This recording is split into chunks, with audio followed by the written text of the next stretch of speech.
The morning of December 19th, 1944, started like any other in the small town of Ashford, nestled in the cold English countryside. I sat in a cramped, wood-paneled room beneath the town hall, surrounded by a handful of my fellow officers. Outside, the sky hung heavy with a thick blanket of gray clouds, the kind that promised relentless snow and biting wind, the kind of winter that could freeze a man's soul if he let it. The news was grim. Our lines had been shattered. The enemy was pushing hard through the Ardennes, a dense forest just across the channel, and they'd created a bulge in our defenses that threatened to rip us apart. The Germans had launched a surprise offensive, and the generals around me looked pale, exhausted, some even openly doubting whether we could stop it. Then it was my turn to speak. "Gentlemen," I said, my voice steady despite the cold biting at my fingertips, "I can have 2 divisions ready to strike back in 48 hours. A few eyebrows shot up. The chief of staff gave me a look that mixed skepticism with disbelief, like I just promised to knit a sweater for a polar bear. But I wasn't bluffing. They thought I was mad, or worse, lying. The truth was, I didn't have time for doubts or delays. I'd been preparing for a moment like this my whole life, and I wasn't about to let a little thing like the worst winter in 6 decades slow me down. Besides, if the Germans thought their tanks and blizzard would stop me, they clearly hadn't met me yet. I leaned back, letting a small grin creep across my face. "You see, lads," I added, "I've always believed there are 2 kinds of generals, those who wait for opportunity to knock, and those who build the damn door themselves. I'm in the door-building business." Outside, the wind howled through the bare branches. Inside, I felt the weight of every pair of eyes searching for hope. I wasn't about to disappoint them. Not today. As I left the room, I pulled on my heavy leather coat, the collar turned up against the biting cold. My gloves were worn but reliable, and my boots, mud-caked and scuffed from years of trench and tank warfare, felt like old friends. I caught a glimpse of myself in the window, a man ready to face whatever winter had in store. Because in this war, and especially in this moment, hesitation was the enemy's best friend. And I intended to make sure he had none. The first thing I did after that meeting was to get behind the wheel of my old Jeep. A battered, olive-green machine that had seen more mud and mayhem than most men I knew. It wasn't exactly a luxury ride, but it was fast, reliable, and had the kind of charm only a war-hardened vehicle could muster. As I bounced through the frost-bitten lanes of Ashford, the cold air stung my face like a dozen tiny needles. The frost had painted the landscape white, and the trees stood like frozen sentinels, their skeletal branches reaching out as if warning me of the storm ahead. I wasn't alone for long. My aide, a sharp-eyed fellow named Tom Harding, caught up with me, bundled in a thick woolen scarf that looked like it had been knitted by his grandmother and a cap pulled low over his ears. "General," he shouted over the engine's rumble, "the men are ready to move out, but the weather's turning worse by the hour." I gave him a grin, the kind a man gives when he's about to do something impossibly reckless. "Tom, if I waited for perfect weather, we'd be waiting till spring. Besides, it's the cold that'll keep the enemy guessing. They're expecting us to freeze in our boots. Let's give them a show." As we rolled toward the staging area, I caught sight of the men preparing the tanks and trucks. Their faces were grim, chapped from the cold, but their eyes held that stubborn spark, the kind that says, "We're not done yet." Among them was Captain Sarah Mitchell, a sharp-witted intelligence officer who'd become something of a legend in her own right. She wore a fitted leather jacket over her wool uniform, her dark hair tucked under a cap that somehow made her look both ready for battle and like she might challenge you to a game of cards afterward. She caught my eye and gave a slight nod, a silent promise that we were in this together. The tanks themselves were a motley crew, Shermans and Cromwells, their steel hulls coated with frost, engines groaning as they warmed up. The drivers worked quickly, their breath forming clouds in the icy air. Their gloves were worn thin, and their boots tramped through slush and frozen mud. Watching them, I thought about how these machines were more than just metal. They were lifelines, our fists against the enemy's advance. I climbed atop a nearby crate to address the gathering troops. "Listen up," I barked, my voice cutting through the chill. This winter's going to be our fiercest foe. But remember, frostbite's nothing compared to a bullet, and cold hands are better than no hands at all. We're not just fighting the enemy out there, we're fighting the weather, the terrain, and every excuse to give up. A murmur ran through the crowd. Some men laughed, others grinned, but all were listening. We move north at first light. Our orders: hit hard, hit fast, and don't give an inch. This isn't just about holding the line, it's about turning the tide. You're the finest soldiers in the world, and I expect nothing less than victory. As the men cheered, I felt a strange mix of pride and dread. The road ahead was treacherous, the enemy formidable, and the cold relentless. But if there was one thing I'd learned over the years, it was that courage in the face of impossible odds could carve a path through hell itself. And hell, as it turned out, was just the beginning. The night before the move, the camp was a restless hive of activity under a starless sky. The snow fell steadily, thick and heavy, muffling footsteps and smothering the usual clatter of preparation. I stood outside the command tent, the canvas flapping in the icy wind, watching as men hurried about in heavy coats, their breath steaming in the freezing air. The cold had a way of sneaking past even the thickest layers, biting into skin and bone alike. I pulled my collar tighter and lit a cigarette, the small flame briefly warming my fingers before the chill stole it away. Inside, the command tent was a hive of maps, radios, and cigarette smoke curling in the dim lamplight. My staff were busy plotting routes, checking supply lines, and coordinating with artillery. The tension was thick, but beneath it, I sensed a quiet determination. This winter offensive was as much a test of wills as it was of firepower. Sarah Mitchell came over, her sharp eyes scanning the latest reports. She wore a fitted wool skirt and a tailored jacket that hugged her slender frame. A silk scarf knotted at her neck, adding a touch of defiant elegance in the grim surroundings. "General," she said, voice low but steady, "the Germans don't expect a move this soon, especially with the weather turning sour. Their supply lines are stretched thin, and morale is slipping." I smirked, flicking ash from my cigarette. "That's the advantage of being underestimated, Sarah. They think we're frozen in place.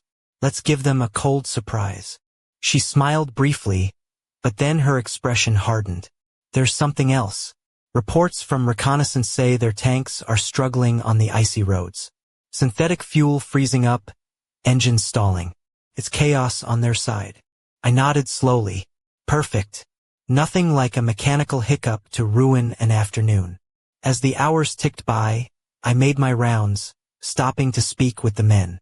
A young sergeant named Jack Turner caught my attention.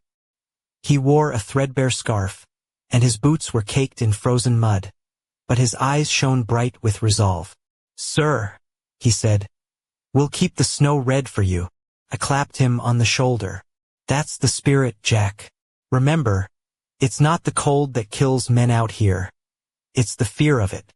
Keep your head, and the cold won't stand a chance." Back in my tent, I pulled out a worn photograph of my wife, Emily.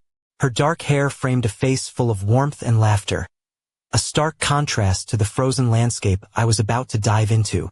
I whispered to the picture, "This one's for you. For all of us."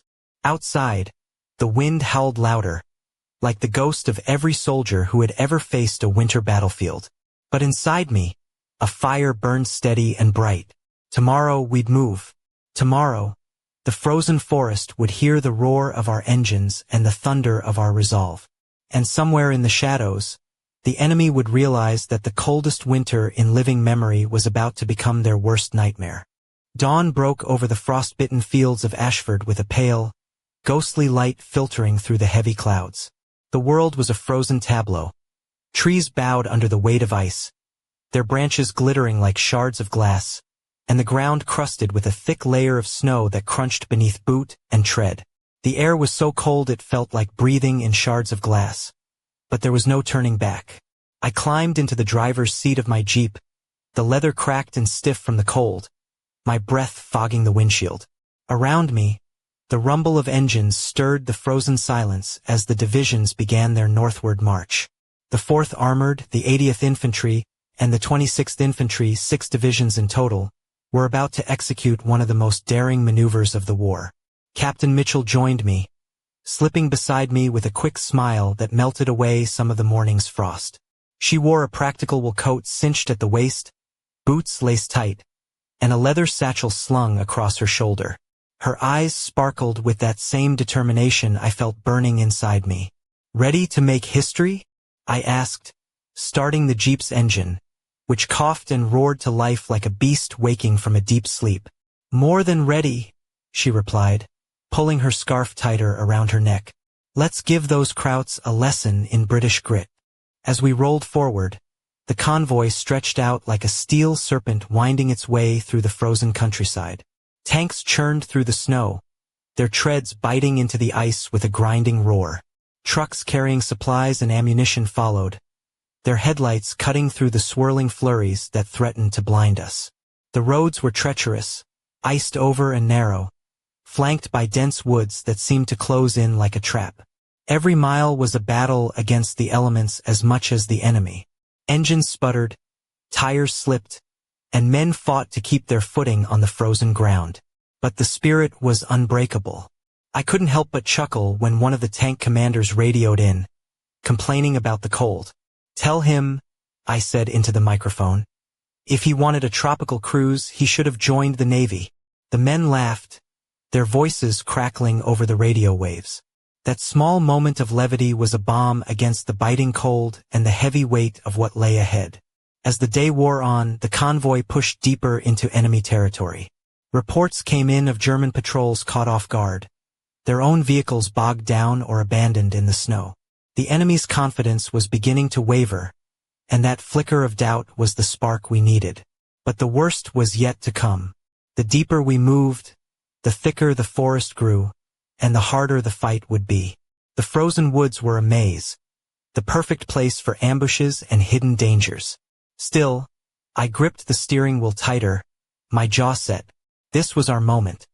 The moment to turn the tide and prove that no winter, no matter how fierce, could freeze the will of men determined to fight for their homes, their families, and their freedom. And as the convoy disappeared into the swirling snow, I knew one thing for certain. The battle had only just begun. The afternoon sun struggled to pierce through the thick canopy of frosted branches as we plunged deeper into the Ardennes woods. The snow, once a pristine blanket, was now churned into a treacherous slurry of mud and ice beneath the relentless advance of tanks and trucks. Every mile forward was a test of nerves, machines, and men. I climbed out of the Jeep near the front lines, the cold biting through my thick wool coat and leather gloves. The air was sharp and thin, filled with the scent of pine and burning diesel. Nearby, soldiers huddled around makeshift fires, their breath rising in white clouds as they wiped frost from their faces. Among them was Lieutenant James "Jimmy" Collins, a lanky infantryman with a crooked grin and eyes that sparkled with defiance despite the bitter cold. "General," he called out, "if this weather keeps up, I'm thinking of asking for a transfer to the South Pole. Heard they have better heating down there." I laughed, the sound echoing oddly in the frozen silence. "Jimmy, if you wanted warmth, you should have taken up chimney sweeping. But I'll tell you this, we're not here to enjoy the weather. We're here to make history. And if the cold doesn't kill us, the enemy will." Nearby, Captain Sarah Mitchell was coordinating with artillery units, her sharp features set in determination beneath her wool cap. Her tailored uniform clung to her slender frame, and despite the grime and frost, she moved with the grace of someone who refused to let the war or the weather break her spirit. "General," she reported, "enemy patrols have been spotted near the crossroads. Their supply lines are stretched thin. They're scrambling to regroup, but morale is fragile." I nodded, eyes narrowing. "Good. We'll hit them where it hurts. The crossroads are the key. Hold them off, or better yet, take them." As dusk settled, the first shots rang out, sharp cracks that shattered the eerie quiet. The enemy was desperate, their counterattacks fierce but disorganized. Tanks rumbled through the snowdrifts, their tracks carving deep grooves in the frozen earth. The clash of steel and the roar of engines filled the air as men fought tooth and nail for every yard. In the midst of the chaos, I spotted Captain Mitchell moving swiftly between units, offering words of encouragement and tactical advice. The way the twilight caught the glint of her bayonet and the determined set of her jaw made her seem almost otherworldly, a beacon of strength amid the storm. The fighting was brutal. Snow stained crimson where men fell, and the cold numbed fingers just as quickly as bullets. Weapons jammed in the frost, and vehicles struggled to keep moving over ice-slicked roads. But the men held firm, their resolve unbroken. That night, as we dug foxholes in the frozen ground, I couldn't help but reflect on the absurdity of it all. Here we were, fighting a war in the grip of the harshest winter in decades, surrounded by enemy forces and freezing winds. Yet, somehow, the spirit of these soldiers burned brighter than any fire we could build. I pulled my coat tighter, the weight of responsibility heavy on my shoulders. Tomorrow would bring new challenges, new battles, and new sacrifices. But I was ready. We all were. Because in this frozen hell, one truth remained clear. Victory belonged to those brave enough to seize it, no matter the cost. The next morning, dawn broke with a brittle light, casting long shadows over the frostbitten landscape. The air was still and heavy, as if the world itself was holding its breath before the storm of battle resumed. I stood outside the command post, wrapped in my heavy winter parka, its fur-lined hood pulled tight against the biting wind. My breath billowed out in clouds, mingling with the smoke from a nearby fire where weary soldiers tried to warm frozen fingers. Captain Sarah Mitchell approached, her sharp cheekbones flushed pink from the cold, dark eyes scanning the horizon. Her wool skirt was tucked neatly beneath a thick coat, and the faint glimmer of a silver locket around her neck caught the meager light, a small reminder of the world beyond this frozen nightmare. "General," she said quietly, "our scouts report heavy enemy armor moving toward the crossroads. They're trying to cut us off before we can secure it." I frowned, the weight of the situation settling deeper. Then we'll have to hit them before they get there. No one's taking that crossroads on my watch. The men were assembling quickly, the rumble of engines and the clatter of boots on ice filling the air. Tanks lined up like steel beasts, their turrets swiveling with quiet menace. Infantrymen adjusted their scarves and tightened their gloves, rifles at the ready. The cold made every movement sluggish, but the fire in their eyes was anything but slow. I climbed into my jeep, the seat cold beneath me, and gave the order to advance. As we rolled forward, the frozen forest seemed to close in tighter, the skeletal trees casting long, eerie shadows. The silence was shattered by the distant roar of engines and the crackle of radio chatter. Suddenly, the first shells exploded nearby, sending plumes of snow and earth into the air. The battle for the crossroads had begun. The enemy tanks emerged through the mist, panthers and tigers, formidable and ruthless. Their steel hulls gleamed dully, coated with frost, as they rumbled forward. Our Shermans and Cromwells answered with thunderous blasts, the air thick with smoke and the acrid smell of burning fuel. I watched as Lieutenant Collins led a squad through the snow, their movements swift despite the cold. His breath came in ragged gasps, but his grin never faltered. "Come on, lads," he shouted. "Let's show them what winter really means." The fighting was savage. Tanks clashed with a fury that shook the frozen ground, treads slipping on icy patches as artillery shells whistled overhead. Men shouted orders, curses, and encouragement, voices lost in the roar of battle. Amid the chaos, I spotted Captain Mitchell directing artillery strikes with calm precision, her voice steady even as explosions rocked the earth around us. She caught my eye and gave a brief nod, silent affirmation that we were holding the line.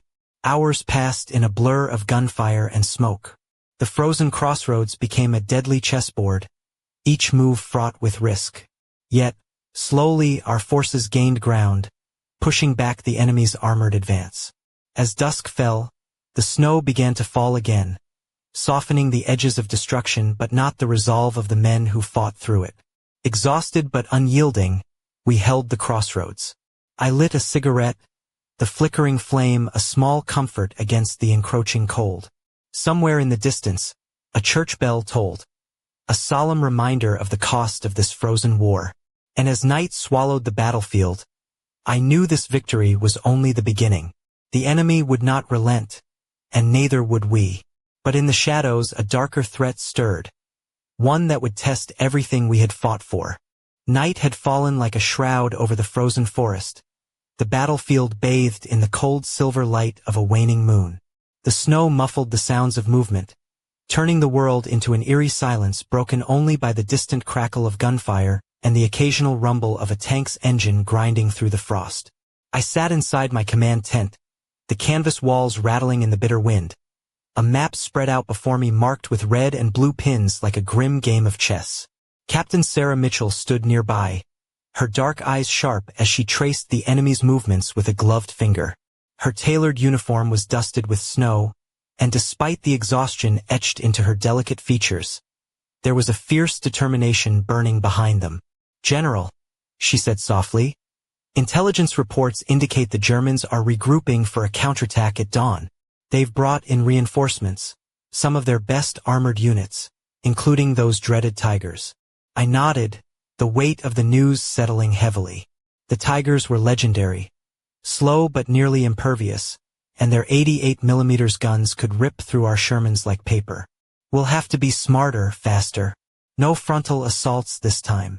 Outside, the men huddled around fires, their breath fogging in the frigid air. Among them was Private Thomas Reed, a lanky lad with a quick smile and a voice that never seemed to quit, even in the darkest hours.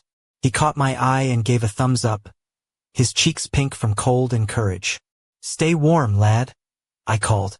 "We'll need every ounce of fight left in you come morning." As the night deepened, I stepped outside, the crunch of snow underfoot loud in the stillness. The cold was relentless, gnawing at exposed skin, but I welcomed the bite. It kept me alert, reminded me that this war was as much against the elements as it was the enemy. A sudden flash lit the sky, a tracer round arcing through the darkness, followed by the sharp bark of rifle fire. The enemy was testing our defenses, probing for weaknesses.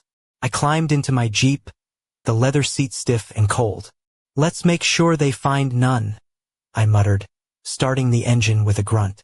The night patrol moved swiftly through the trees, headlights piercing the gloom. We passed wounded men being carried to the aid stations, their faces pale but resolute.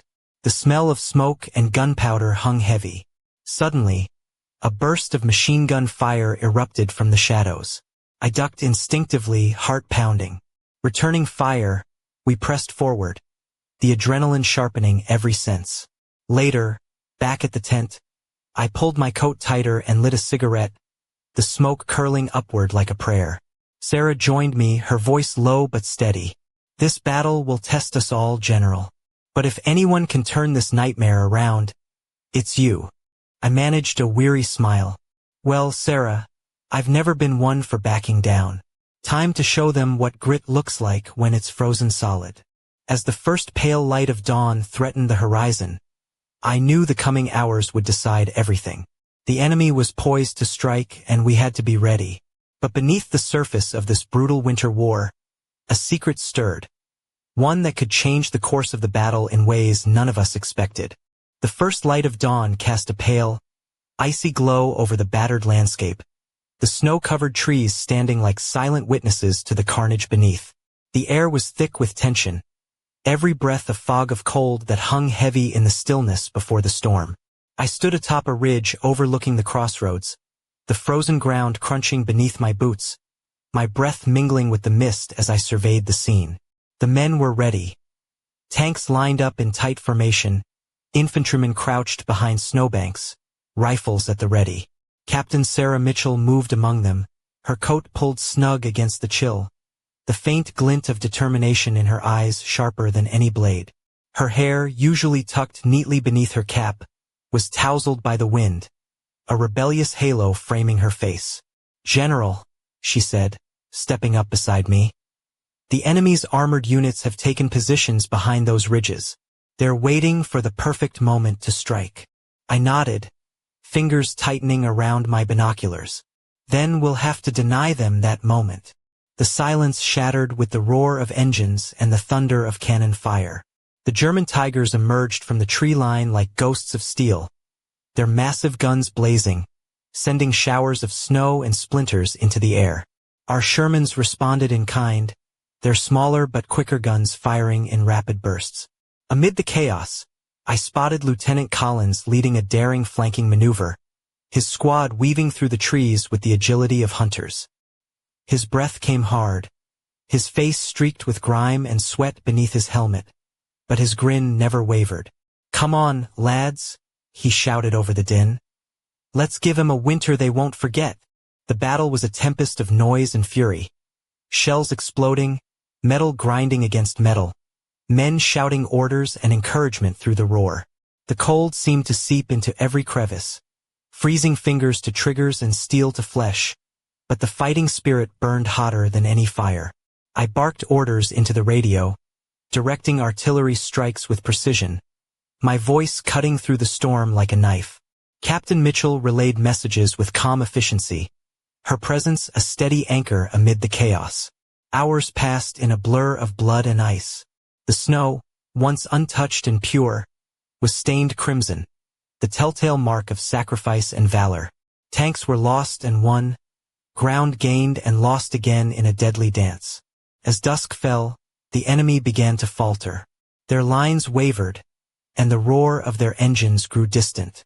Our men pressed the advantage, driving them back into the forest's shadow.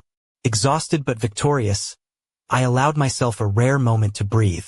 The cold gnawed at my face, and my coat was soaked with sweat beneath the layers, but the fire in my chest burned steady.